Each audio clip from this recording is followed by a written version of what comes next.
Recipe ngayong Happy New Year, ngayong New Year's natin.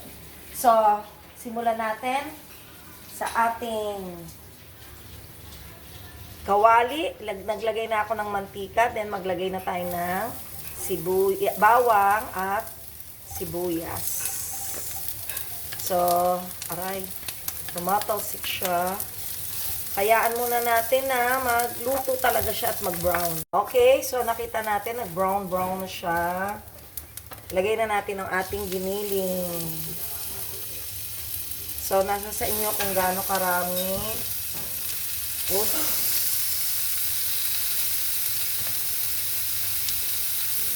Ito ay beef giniling.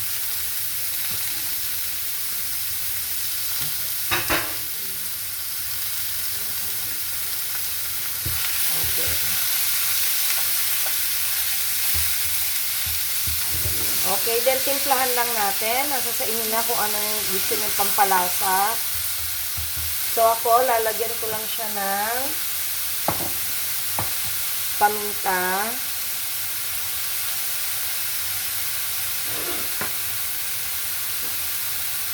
And then asin.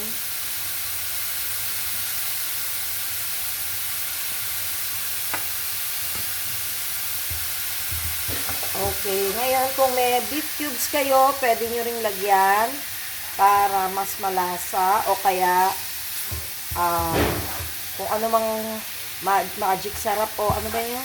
Kulina ba yun? May isa pa eh. Ano pa ba yun? May isa pa. Yung kulay green. O, basta yun. So, intayin lang natin itong maluto. Okay, ngayon, luto na ang ating beef giniling. Maglalagay na tayo ng sauce. Gumamit ako ng Filipino style na sauce. Okay. Dalawang ginamit ko kasi medyo, 1 kilo tong ating beef eh. Beef giniling, 1 kilo to.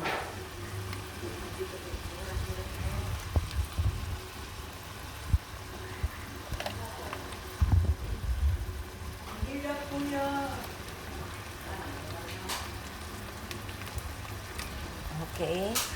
Then, haluin na natin. At hayaan natin munang mag-mix siya at mahalo ng ang lahat doon sa ating Filipino style sauce. Okay, tapos na tayo sa ating meat. Punta na tayo at gagawa na tayo ng white sauce. So, unahin natin ang ating butter. Tunawin muna natin.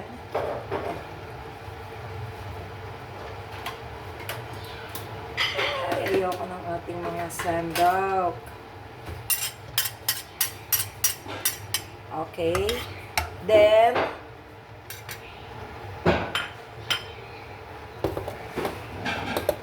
maglagay tayo ng flour. Tatluhin na natin.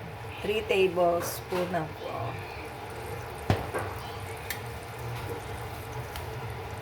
So, haluin natin hanggang matunaw yung butter. Pag ganito ng texture, maglagay na tayo ng milk. Pwedeng fresh milk, pwedeng evaporated milk. So, hayaan lang natin na matunaw yung ating flour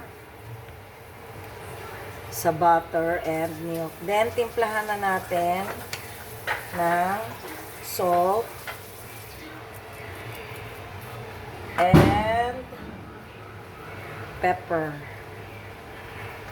Ngayon, nasa sa inyo na kung gusto nyo maglagay ng magic sarap. Ako maglalagay ako. Pero sa inyo, nasa sa inyo yan. Maglalagay ako ng kaunti para mas malasa. Okay, haluin lang natin. Ay! Para hindi siya mamuko. Luto na yung ating, pakita mo to. Ito ang ating giniling. And then, ito na yung ating white sauce. So, dapat malapot siya at ganito na yung texture niya. So, ito na yung ating lasagna sheets. So, maglalagay lang tayo.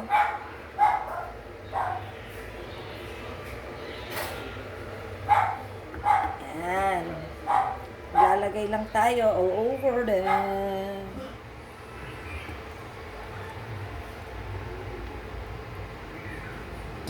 Tapos, parang dami nga.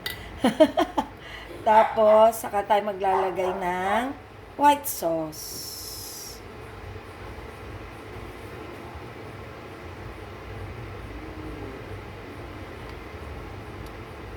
Okay. Then, iikot na natin. Babalot na natin siya. Naparami ata ako ng lagay. No? Naparami. Babawasan ko. Bawasan natin. Kasi dumami yung lagay natin ng meat.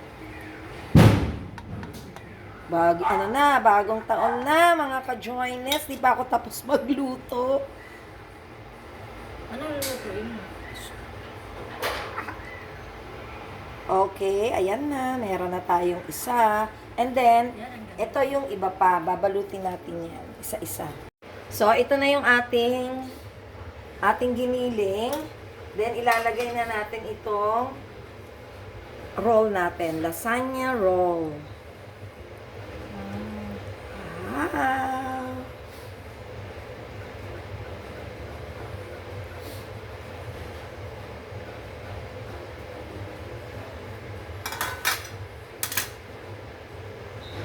Hirap ng isa.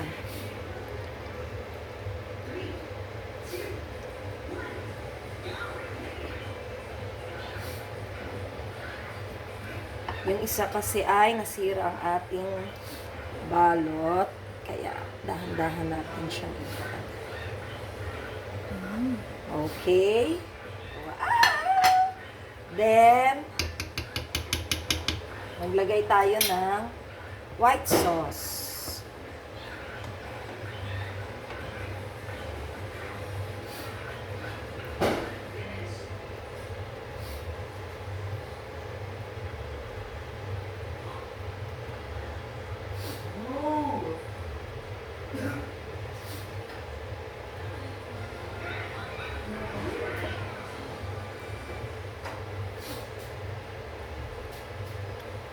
Then, ayan na siya. Nilagyan natin ng white sauce.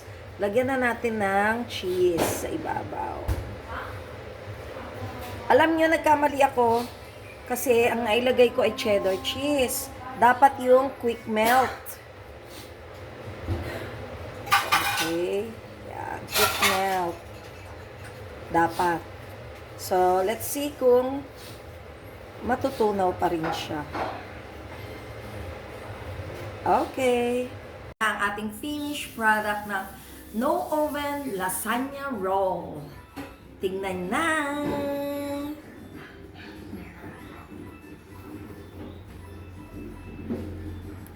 Okay, so pang ilan na yung menu? Pangatlo. And always remember, happiness is joy. Happy New Year!